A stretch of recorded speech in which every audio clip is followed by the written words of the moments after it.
Ezequiel, capítulo 3.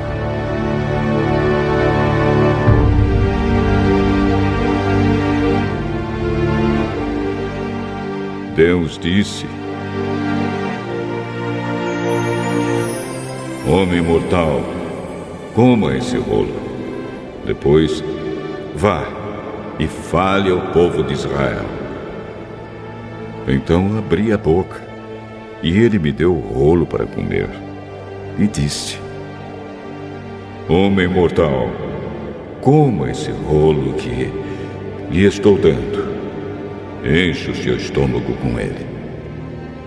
Eu comi, e era doce como mel. Então Deus disse: Homem mortal, vá e diga ao povo de Israel o que eu ordenar. Não estou enviando você a uma nação que fala uma língua estrangeira difícil, mas aos israelitas. Se eu o enviasse a grandes nações que falam línguas difíceis que você não pudesse entender, elas dariam atenção a você. Porém, o povo de Israel não vai lhe dar atenção, pois eles não querem ouvir o que eu digo. Todos eles são teimosos e rebeldes. Mas agora eu vou fazer com que você se torne tão teimoso e duro como eles. Farei com que você fique tão forte como uma rocha e tão duro como um diamante. Por isso, não tenha medo, nem se assuste com esses rebeldes. E Deus continuou: Homem mortal, preste bem atenção e lembre tudo o que lhe estou dizendo. Depois vá falar com seus patrícios que foram levados para o cativeiro. Diga a eles o que eu, o Senhor Deus, estou dizendo, tanto se lhe derem atenção como se não derem.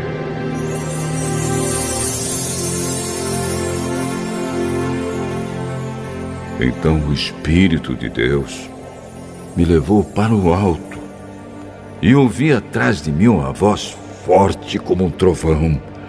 A voz gritava: Louvem nos altos céus a glória do Senhor.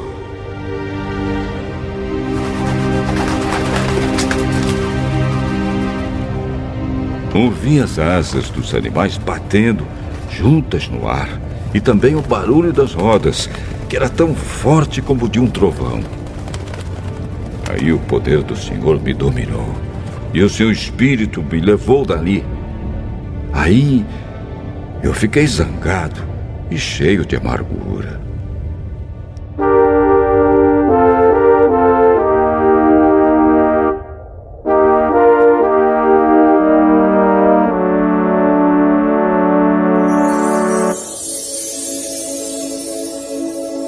Então fui até Abib, na beira do rio Quebar, onde estavam vivendo os judeus que haviam sido levados como prisioneiros. E fiquei ali 7 dias, espantado com o que tinha visto e ouvido. Depois desses 7 dias, o Senhor Deus falou comigo assim: Homem mortal, eu o estou pondo como vigia para a nação de Israel.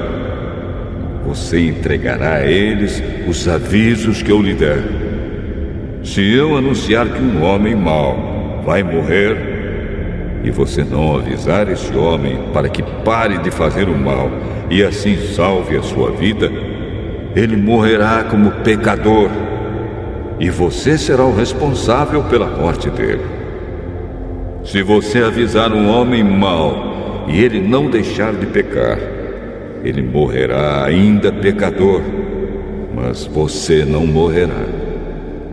Se um homem direito começar a fazer o mal e eu o puser em uma situação perigosa, ele morrerá se você não o avisar. Ele morrerá por causa dos pecados dele, e eu não lembrarei do bem que ele fez. E você será responsável pela morte dele. Se você avisar um homem direito para que não peque, e se ele der atenção a você e não pecar, então ele ficará vivo e você também não morrerá.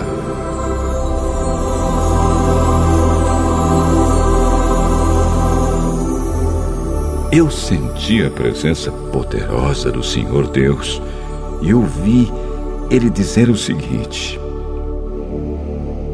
levante-se e vá até o vale, que eu falarei com você ali.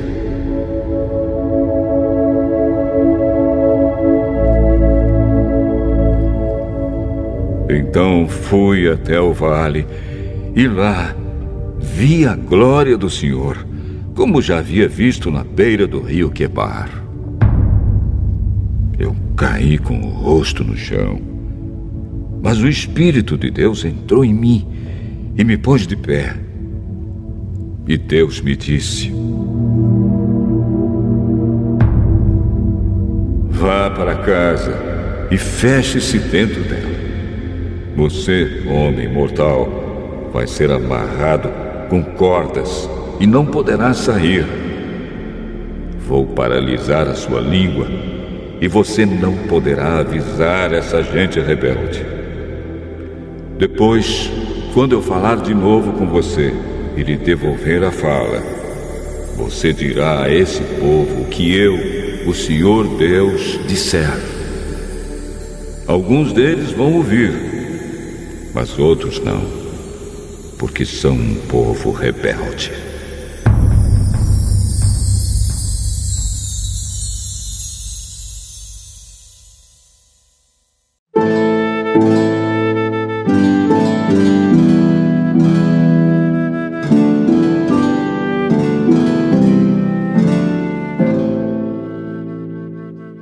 Ezequiel, capítulo 4.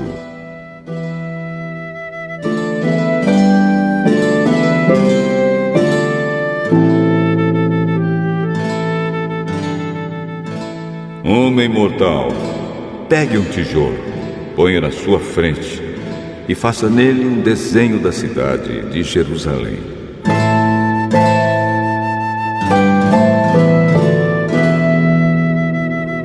Nesse desenho, a cidade deverá estar cercada pelos inimigos, com rampas e torres de ataque, com um acampamento e com máquinas de derrubar muralhas.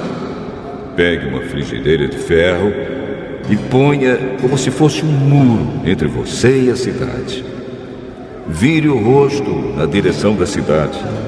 Ela está cercada e é você quem a está cercando. Isso será um sinal para o povo de Israel. Deite-se do lado esquerdo, que eu vou colocar sobre você a culpa do povo de Israel.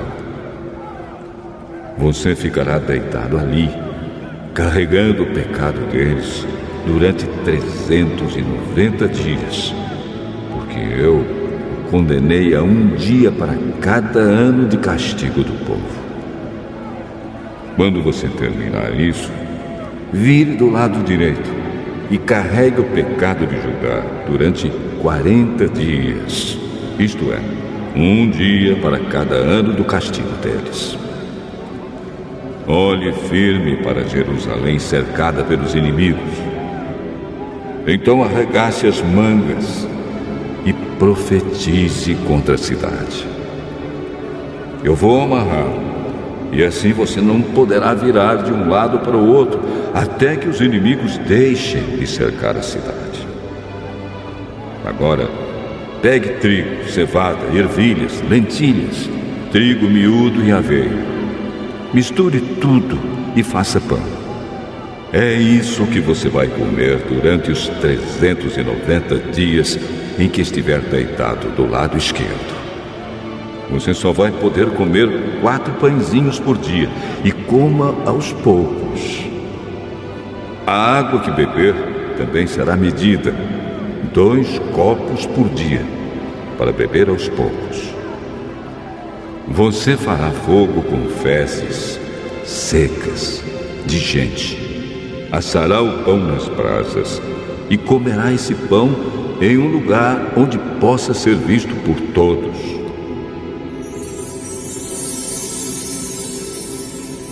O Senhor disse também: quando eu espalhar os israelitas por outros países, é assim que eles terão de comer alimentos que a lei proíbe. Mas eu respondi: ó Senhor meu Deus, isso não. Eu nunca me manchei comendo comida impura. Desde criança, nunca comi carne de nenhum animal que tivesse tido morte natural ou que tivesse sido despedaçado por animais ferozes. Aí o Senhor disse: está bem, eu vou deixar você usar esterco de vaca para fazer fogo. Ache o seu pão em cima dele. E disse mais: homem mortal, eu não vou deixar que a cidade de Jerusalém receba pão. Então o povo, aflito, vai racionar a comida e a água. Eles vão ficar sem pão e sem água. Ficarão desesperados e acabarão morrendo por causa dos seus pecados.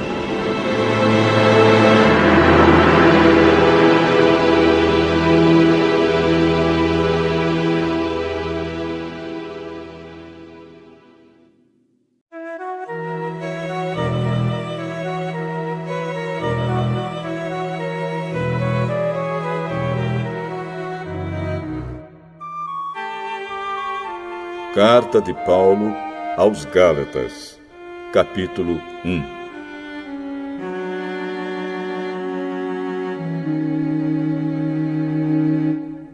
Eu, Paulo, escrevo esta carta. Eu que fui chamado para ser apóstolo, não por pessoas ou por meio de uma pessoa, mas por Jesus Cristo e por Deus, o Pai, que ressuscitou Jesus da morte. Todos os irmãos que estão aqui comigo mandam saudações às igrejas da Galácia. Que a graça e a paz de Deus, o nosso Pai, e do Senhor Jesus Cristo estejam com vocês. Em obediência à vontade do nosso Deus e Pai, Cristo se entregou para ser morto, a fim de tirar os nossos pecados e assim nos livrar deste mundo mau. A Deus seja a glória para todo sempre. Amém.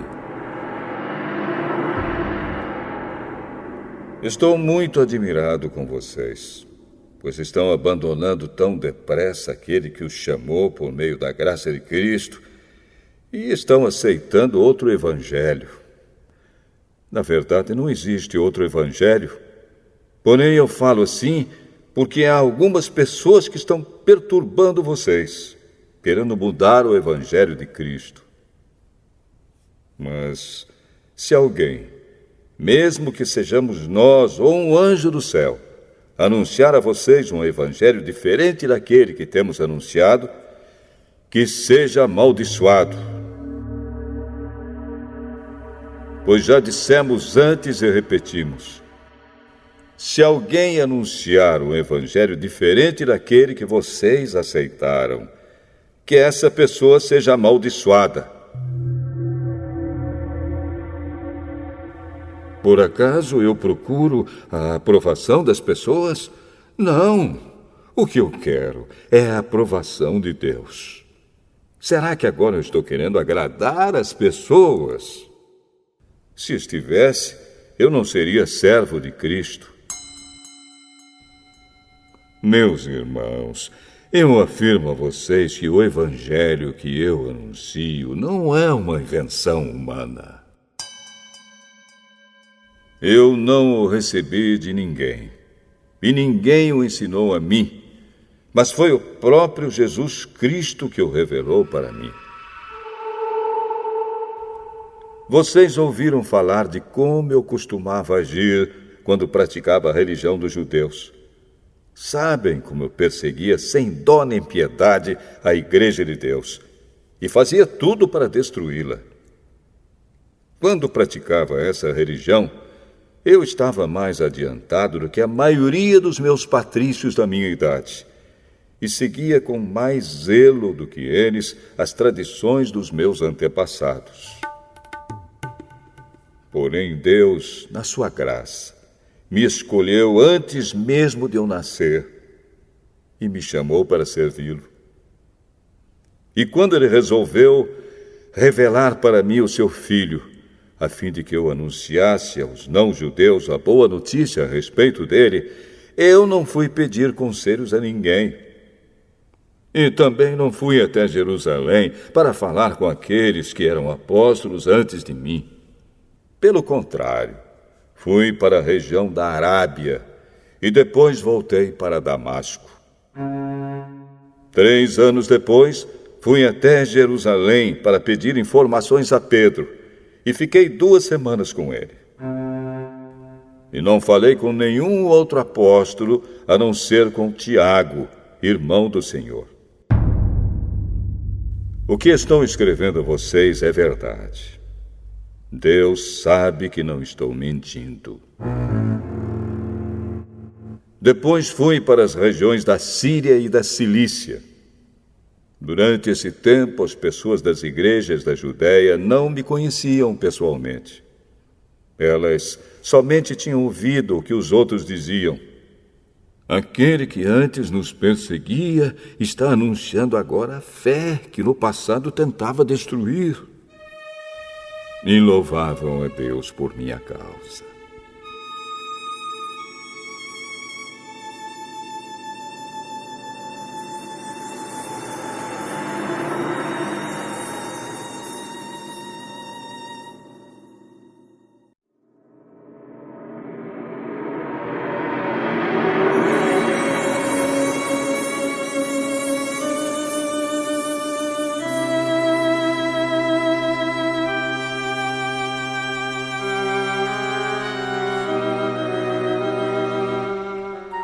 Gálatas, capítulo 2.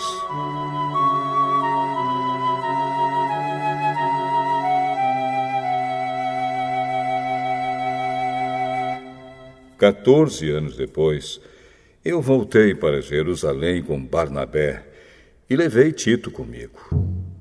Voltei para lá porque Deus me revelou que eu devia fazer isso. Ali, numa reunião particular com os líderes da igreja, eu expliquei a eles a mensagem do Evangelho que anuncio aos não-judeus. Eu não queria que o trabalho que tinha feito e estava fazendo fosse um trabalho perdido. Tito estava comigo, mas ele não foi obrigado a circuncidar-se, embora ele não seja judeu.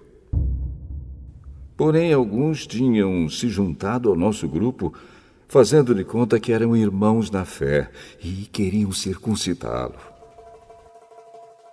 Eram homens que tinham entrado para o grupo como espiões, a fim de observar a liberdade que temos por estarmos unidos com Cristo Jesus e para nos tornar escravos de novo. Mas em nenhum momento nós cedemos, pois queríamos que vocês tivessem o verdadeiro Evangelho. E aqueles que pareciam ser os líderes da igreja, digo isso porque para mim não importa o que eles eram, pois Deus não julga pela aparência. Aqueles líderes, repito, não me deram nenhuma ideia nova.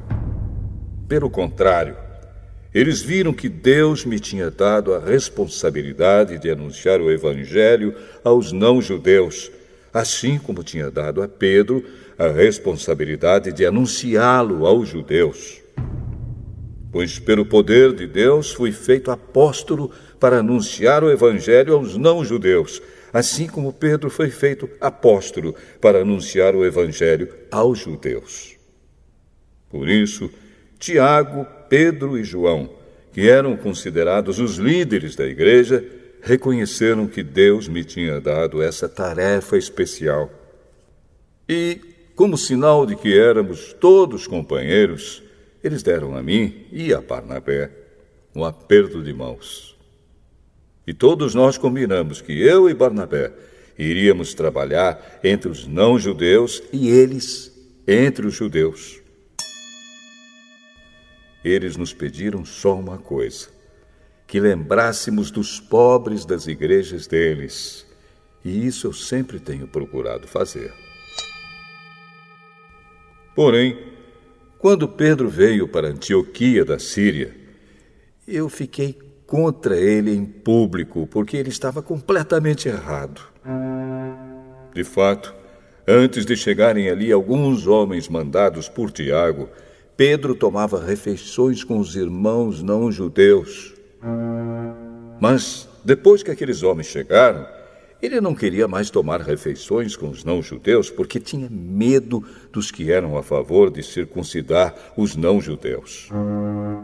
E também os outros irmãos judeus começaram a agir como hipócritas, do mesmo modo que Pedro.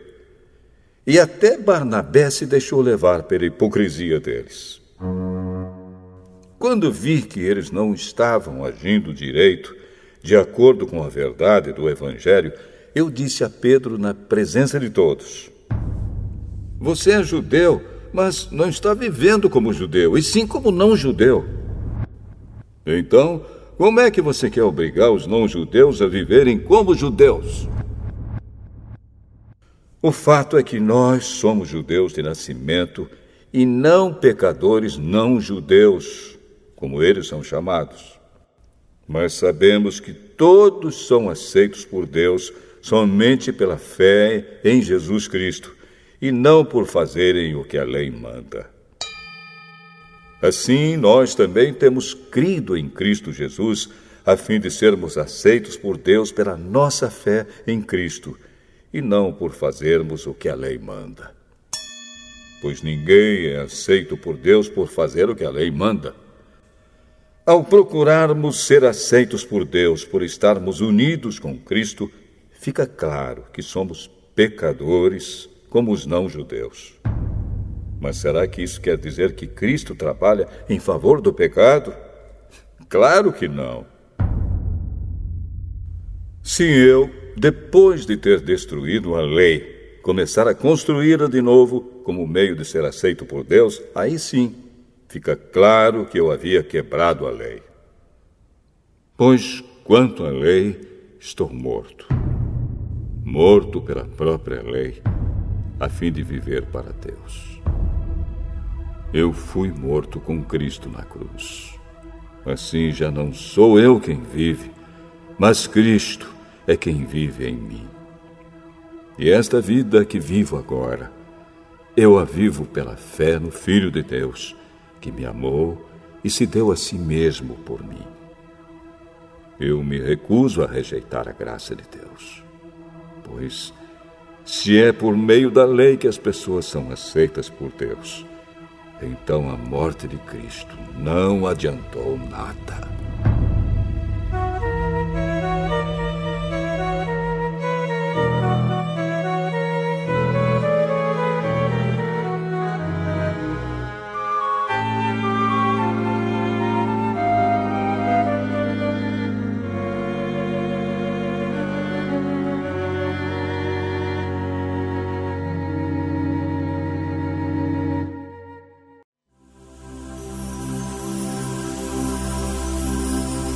Salmo 132. Canção de peregrinos.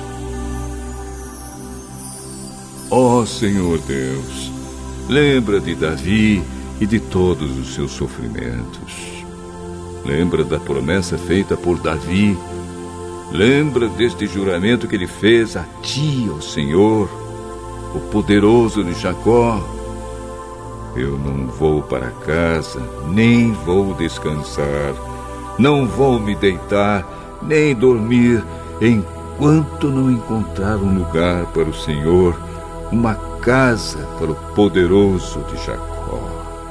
Em Belém ouvimos falar a respeito da Arca da Aliança, e nós a encontramos nos campos de Jearim.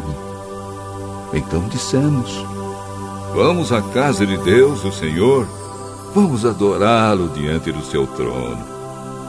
Ó Senhor, vem para o teu templo com a arca da aliança, que representa o teu poder, e fica ali para sempre.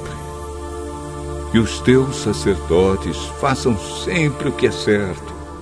Que os teus servos fiéis gritem de alegria. Oh, Senhor Deus, fizeste uma promessa ao teu servo Davi. Portanto, não rejeites o rei que escolheste.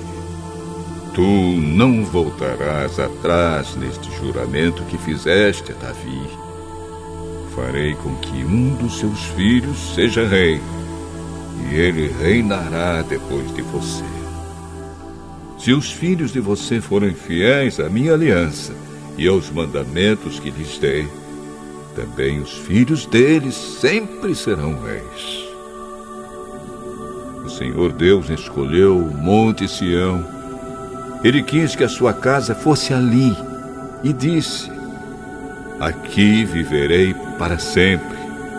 É aqui que eu quero reinar. Darei de tudo com fartura a Jerusalém. Darei muito alimento aos seus pobres. Abençoarei tudo que os seus sacerdotes fizerem, e o seu povo cantará e gritará de alegria. Aqui farei com que um descendente de Davi seja rei poderoso, e farei com que sempre sejam reis os descendentes desse rei escolhido. Farei com que os seus inimigos fiquem cobertos de vergonha, mas ele usará uma coroa que vai brilhar cada vez mais.